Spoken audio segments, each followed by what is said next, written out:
Good morning, everybody. It's such a pleasure to be here with you. Give me just a moment as I set myself up. And, it's so beautiful to be in person and to perform live with you all. I think it's the second time I've done it, and it's such an honor.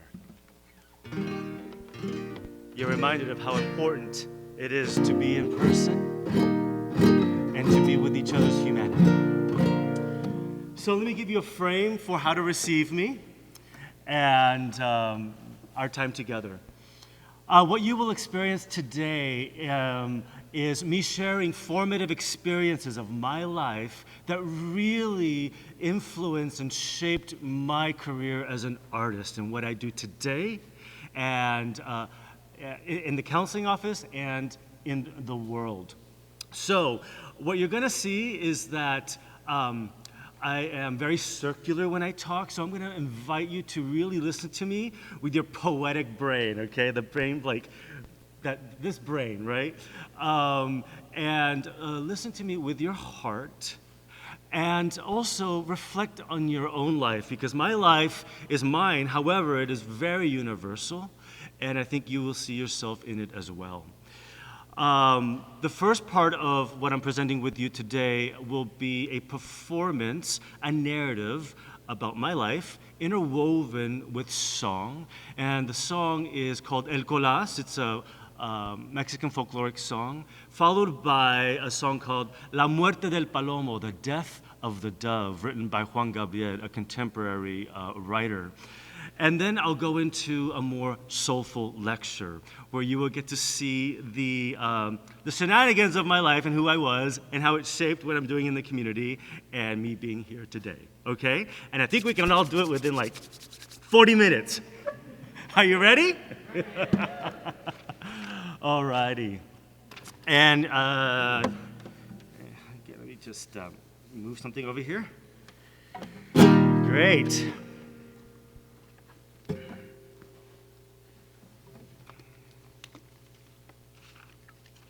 Wow, I never really get nervous, but I am so nervous.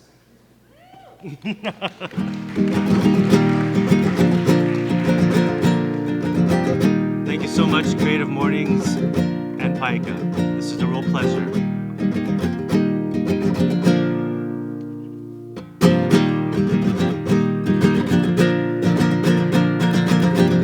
Bonito el caballo que tiene Nicolás, camina para adelante, camina para atrás. Bonito el caballo que tiene Nicolás, camina para adelante, camina para atrás. Colás, colás, colás y Nicolás, por mucho que te quiero y el mal pago que me das. Si quieres, si puedes, si no tú me dirás, ay qué bonita baila la mujer de Nicolás. As a boy, I never knew we didn't have money, that we were underserved, working class, or people who lived on the margins of society. I always figured that what we had was what there was. A home, your mother, father, brother, and sister. And when you're young, that is everything and more than you can ask for. The fact it's a struggle to pay bills, it doesn't mean anything. We valued what we had. Pro Wings tennis shoes from Payless. Back to school knitted sweaters from Mervyn's. He-Man underwear, Pac-Man bed sheets, a brand new Nintendo machine, countless cassette tapes to record my favorite artists on the radio. Madonna, Duran Duran, Prince, Michael Jackson.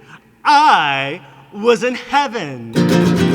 Bonita la glorieta que en Veracruz está, rodeada de muchachas de medio Nicolás. Bonita la glorieta que en Veracruz está, rodeada de muchachas de medio Nicolás. Colás, colás, colás en Nicolás, por mucho que te quiero y el mal pago que me das. Si quieres, si puedes, si no tú me dirás. Ay, qué bonita baila la mujer de Nicolás. And then there's a shift. The kids at school have cooler clothes. They're having conversations about things I know nothing about TV shows I've never even heard of. I also noticed that the food in their lunchboxes looks like nothing my mom ever makes. I also notice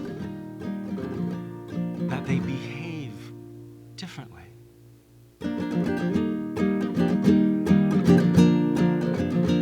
Before I knew it, I don't want what I have. I want what they have.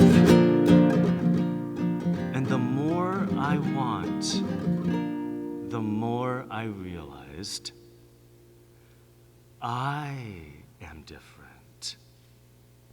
And I don't know why. Not having certain things made me feel less than, undeserving.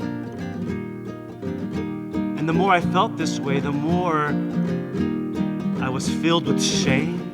Eventually, I learned to hate my name. Nobody could pronounce it. And I also realized that when my family went strawberry picking, it wasn't because they wanted us to have a fun, agricultural, Soviet Island organic berry picking experience. It gave us, waking up at the crack of dawn gave us an opportunity to begin with what we've got. Our hands, each other, and the land. It gave us an opportunity to pay bills. Gas, rent, electricity, and rolls of quarters for Mom to do the laundry. I was 10, 11, or 12. All the money that we made went to the family. And it felt good. Amada Margarita, mujer de Don Simón, quisiera que comiera los tamales de ratón. Amada Margarita, mujer de Don Simón, quisiera que comiera los tamales de ratón. Colás, colás, colás y Nicolás, como mucho que te quiero y el más pago que me das. Si quieres, si puedes, si no tú me dirás. Ay, qué bonita baila la mujer de Nicolás. Somewhere along the way, I learned to resent all this. My parents, my language, my heritage. People would describe and use words to describe my parents, my language, my heritage as underrepresented, minority, Latino. I would think, what the heck is Latino? I thought I was Joaquin. I'm a minority? Nobody told me about that. No matter how you slice the pie, there was always these needs attached to this label that we were. They need to be clean. They need money. They need so much because they're so less than. All I wanted was to have my name pronounced right on the first day of school and be like them. I became angry, embarrassed to be Mexican American, embarrassed that I spoke Spanish, embarrassed of my name, frustrated, being from neither here nor there. And then add gay to the mix? Forget it. I disengaged for a very, very long time.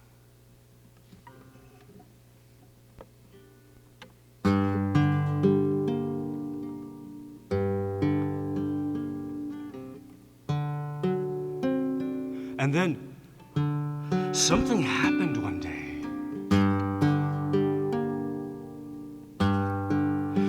I heard the music, the sound of the horns, the strum of the guitar, the bow of the violin. It was the music I remember as a kid in a language I grew up with. I used to hate this stuff. Oh, rivers of memories begin to stream from my eyes. My heart beats. My blood swells. And then it hits me. Holy moly! Who am I kidding? Of course. I'm Mexican American. And who cares if I'm gay? This music isn't me. You can't take it away from me. I am the music. It lives in me. And you cannot take it away.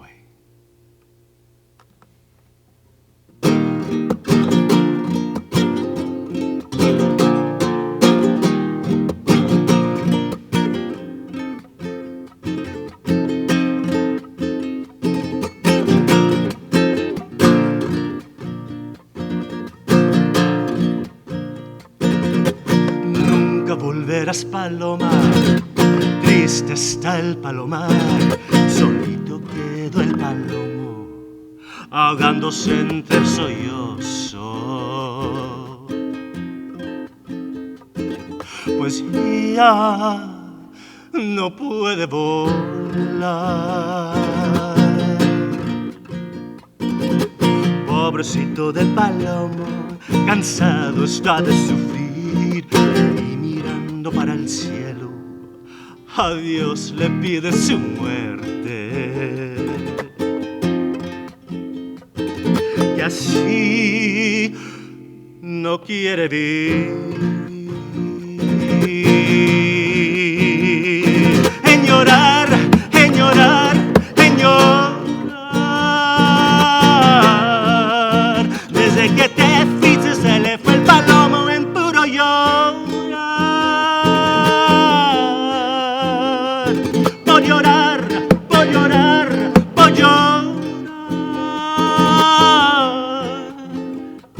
Puede ver, ni puede volar. Se acerca su muerte, está agonizando de tanto esperar. Morirá, morirá, morirá. Morirá el palomo porque así la muerte cuando hay soledad. Mirar hacia el cielo te verá volando, te dará la gracia por este recuerdo y a cruzar las alas que te cobijaron. Ahogarán sus sueños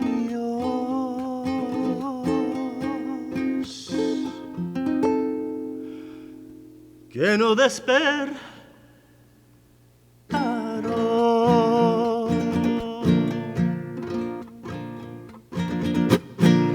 Nunca volverás, paloma.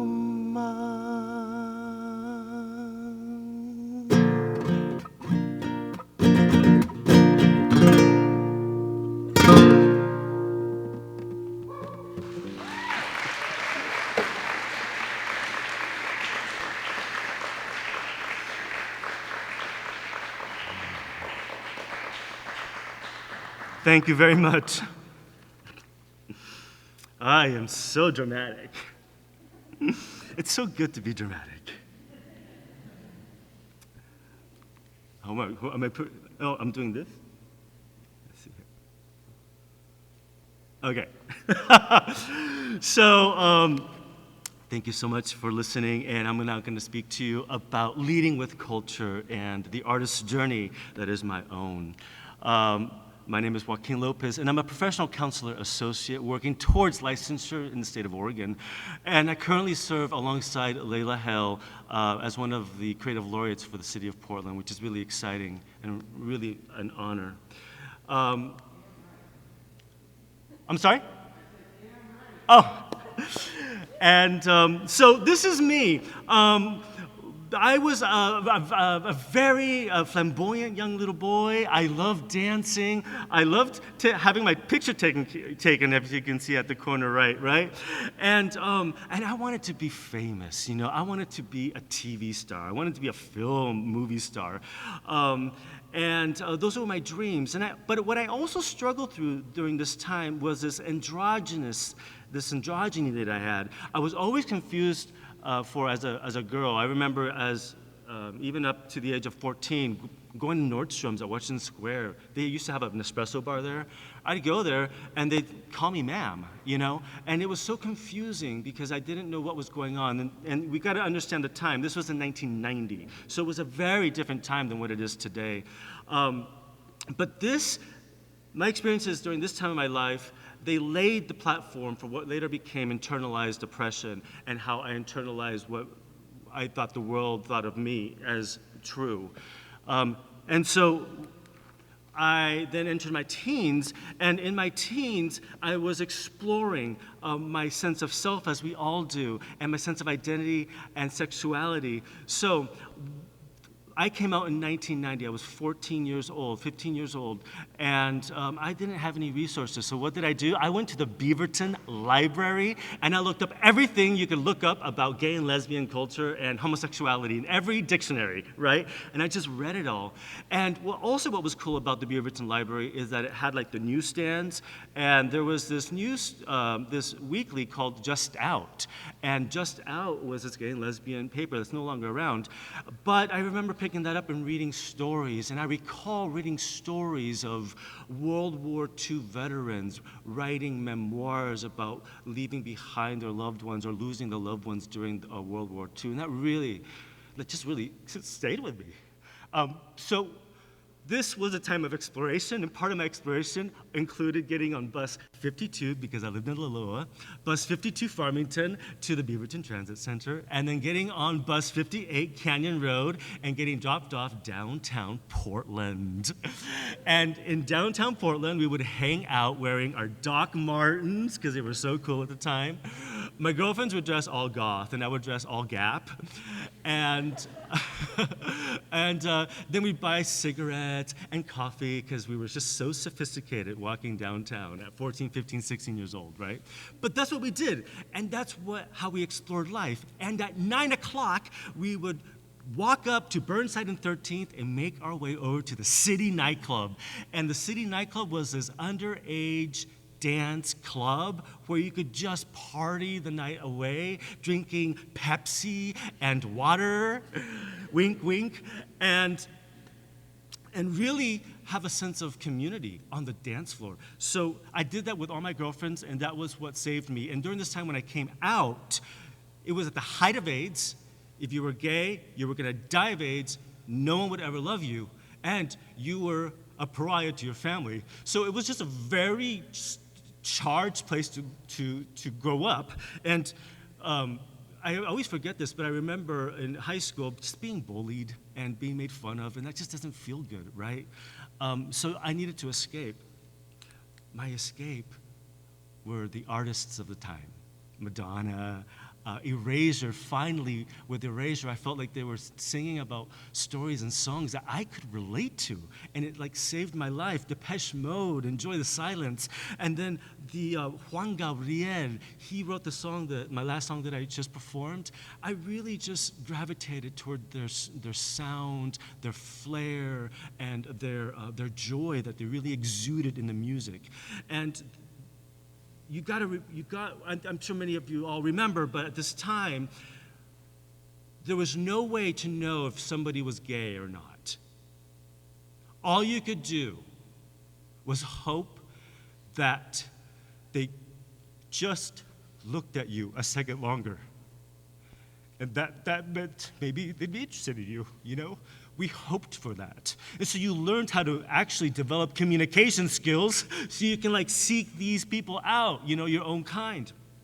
Pre-internet and everything, right? And that's what we relied on. And the clothes that we wore. Our clothes were everything. They told the world who we were.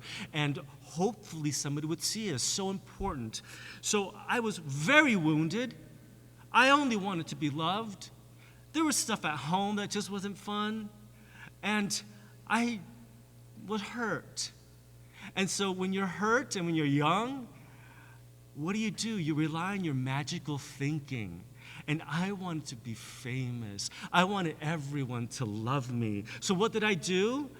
I went to Hollywood because I was going to be a great big movie star and everyone was going to see how amazing I was. And they were going to be so fortunate to be in my presence.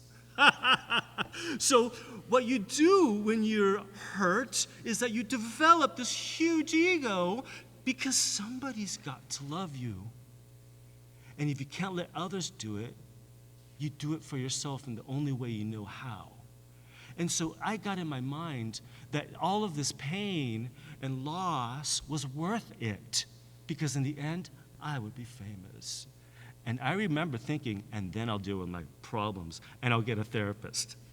Little did I know that I would become the therapist. And so, I didn't have a backbone, and I had a huge ego. So at my first audition, they loved me. They told me I was talented, I had the look, and I had the name, late 90s, ready for the Latin invasion. But they told me, do you know that you come across as gay? And I heard that, and I said no. I've been told that before, that yes, but I said no. And I just felt like everything I had worked towards fell apart, right? And I didn't know how to internalize it or how to cope with that. I mean, how do you cope with that? So I quit everything. I left Los Angeles. I threw everything away and came to Portland. And I landed here. I grew up in Beaverton, and in 2000, when I returned from Los Angeles, I started working at La Bonita on Alberta Street. And my dad had purchased the building because he wanted my brother to have something to work towards. I was doing the actor thing, and my brother was going to do this. So we all got together as a family, and we worked really hard. In the first months, the first years, I remember only making like $100, which was enough, a month, which was enough for like gas and cigarettes at that time. And that was it. I lived at home, and I was heartbroken, so I didn't do anything else. I slowly opened up my heart, and I reached out to Barry Hunt from Soilu Theater, and I took acting classes. I then got another job downtown, and I started opening up a little more. What was really powerful about working at La Bonita was that community organizations would come to us asking for donations. So that is where the relationships to community began for me, was at La Bonita. With time, I continued to perform, take voice lessons, sing, play music, and community organizations would figure that out, and then they would ask me to perform. So then I would perform, and before you know it, I had my own friends who were also performers, and we'd perform out together. And before you know it, I was just now I'm kind of a musician. You know, I didn't think I would be a musician, but I was now kind of a musician, just kind of following my thing. And as I explored my identity, I realized that I'm definitely Mexican American. I'm not Mexican, And I struggled with that divide. And so what healed my heart was folklore, because the folkloric myths, stories are so universal that I know that I can relate to this Mexican folklore, and the impact it has on my life is mine, and I belong. And so I really worked towards learning folkloric songs, stories, and telling stories myself. So I'm grateful for La Bonita because it was this. And you'll see my brother. How do you do this? My brother and my sister and my mom and my dad, and there's me. I don't know why it turned out so white. We have the same DNA, but there's lots of I don't know why, but that's how God wanted it. So at this, so the next step to my community engagement was when the Consulate of Mexico got together all the Mexican restaurateurs in Portland to put on an event called Sabor a Mexico. Sabor a Mexico was a culinary event that presented at the Jupiter Hotel and the Portland Art Museum. It was really an opportunity for us restaurateurs to elevate the image of Mexican food. And it was an opportunity for me to work with the Mexican culture and really immerse myself in it. So I did, and I helped produce that event, and I gave so much of my heart and soul into it. I just wore myself out because it was so meaningful and important to me. And then that people saw, wow, Joaquin does this, and I was doing it, and I was doing it because I needed to heal, and I was doing it because I wanted to feel like I was a part of the world, right? And I just worked myself like a mofo. So then this introduced me to Latino Gay Pride. Latino Gay Pride emerged in 2006. David Martinez worked at the county, and he knew just the people to know to make this an official thing. So he made that happen, and it was born. And Portland Latino Gay Pride, which was then Latinx Pride, there are very few of these organizations around the nation. So he was really just a beacon in doing this and starting this off. And what it allowed for so many people was finally to have this place where you can really dive into, explore, and be that intersectional identity of being Latino and gay at the same time. And when I came on to the planning committee in 2009, I thought to myself, what do I want to contribute here? And I wanted to contribute stories. And I said to myself, I want to interview people and rewrite their story into a poetic narrative that is then performed by actors and musicians, and their story scored with folk and pop songs. So that's what we did. And I did that for about 10 years, and it was so much fun. I got to meet so many people. I got to score their stories, their personal stories with music. You know, it was really an honor. And for many people, it allowed them to heal. They had a lot of, hang-ups or whatever, so I would listen to them, and then I would write their narrative, and then I would ask them to read it, and we'd go back and forth, and we'd land on something, right? And it was really beautiful to see somebody's life celebrated as they're living, not when they're dead, right? And that was a real joy to me. And I loved interviewing the everyday person along with the local leader. And I also enjoyed interviewing gay and straight stories because it required all people, to come under one roof to celebrate the stories of who was on stage. A really cool story one time was I interviewed this gentleman by the name of Jaime Limon, and he's an activist, and his story that year was being performed at the Q Center, and he brought his father. And when his father came to the Q Center, his father was like, "What are you doing bringing me here?" And Jaime was just saying to his dad, "Don't worry about it. Just stay here." Jaime's story was at the very end, and his dad was not having it. And then finally, I was performing Jaime's story, and the first thing I think out of my mouth was something like, "My dad sacrificed X and Y, crossing the border, working hard," something like that. And his father choked up. And Jaime says that his father then looked over at him and said, I get it now. And he understood why they were all together. And it's work like that that is heart-centered, that is really going to change a life.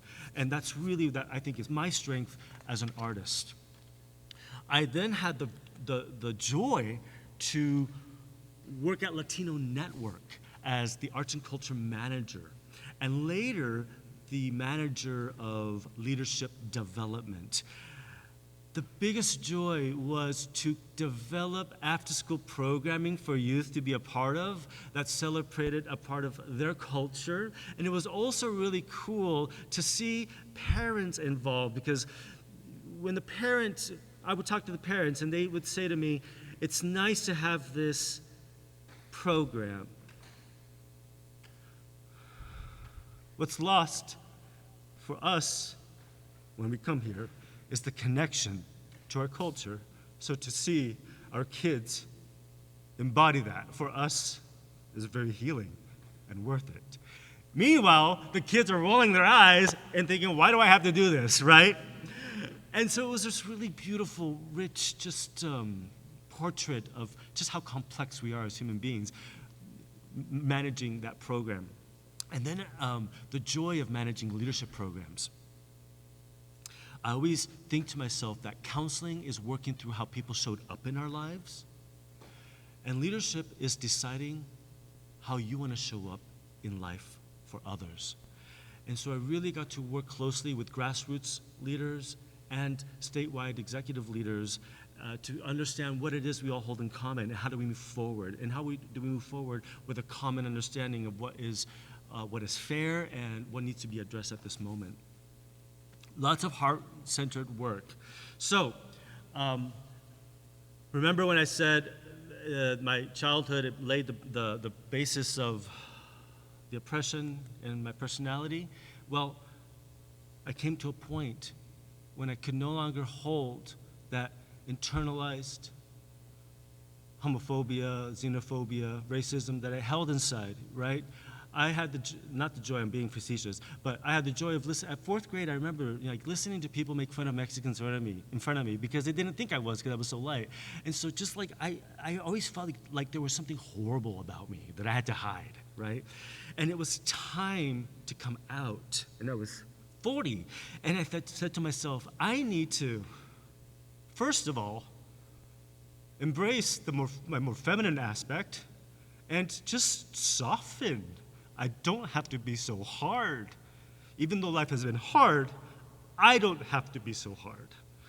And the more I softened, the more I chose to embrace my creativity, my feminine, the more I just felt joy and lighter, right? So it was time, and I decided I needed to produce an album that sounded like the music that saved my life when I was in 10th grade, right? 11th grade. So I created an album that sounds like Erasure, Depeche Mode, George Michael, right? And I had the most amazing time performing it, producing it, working on it, and I felt like I was a child living out their dream, right? And it just really softened my heart. And I was so happy that I did that. And so here we are. This is my life today, this portrait. There's so much going on. There's so many concentric things all at once in my life. A lot of movement, but also a lot of stillness. And there's two things that I'm really leading with at this moment. I'm a counselor in private practice, and I love helping people work through what happened so that they can get a better understanding about who they are and how do they move forward. It's a deep honor. I love this work. I also realized that when I was studying to be a counselor, I thought I was going to have to put my creativity aside, and I was wrong. I realized that that moment when I'm working with a client and I'm trying to understand who they are, and I'm connecting to them one-on-one, similarly like I'm connecting here with you all, there's an exchange, there's a quickening of the breath, of the blood that happens, and it's in that space that we can transform and start generating new ideas for what life can be for us. And I realize it's the same energy when I'm on stage performing. And it hit me that healing really is creative work. When a bone breaks, the bone creates new cells to heal. It is creative work. And there is a creative fire in all of us. It's not just when we express ourselves onto objects and call it art. We are creative beings, period. And I get to really sit with that and lead with that and hold people in their space for that. And it's such a joy. The other thing that I'm leading with right now is my role at the City of Portland as Creative Laureate. My platform was to understand and to explore creativity and healing, that intersection. I'm also interested in upholding or uplifting or celebrating the life of our elders, especially the social activists, elders in our community, because they have a story to tell and they have learned some things along the way that I believe we can learn from at this time. So that's me in a nutshell. We good with time? Okay, I'm going to end here. And the next slide is for you. And this is a poem just for you that I think you'll get a copy of when you say goodbye. Called For the Journey. Be the person who sees the joy in others. Be the one who takes a chance on someone and accepts them, not just who they are, but how they are in the world. Believe in humans. Contribute to your community. Engage with loved ones. Communicate always. Follow through. And when in doubt, lead with your talents. They are inherent in you. Your essence. It is how you give and receive love. Your flesh and memory, your body and voice. No one can take that away from you.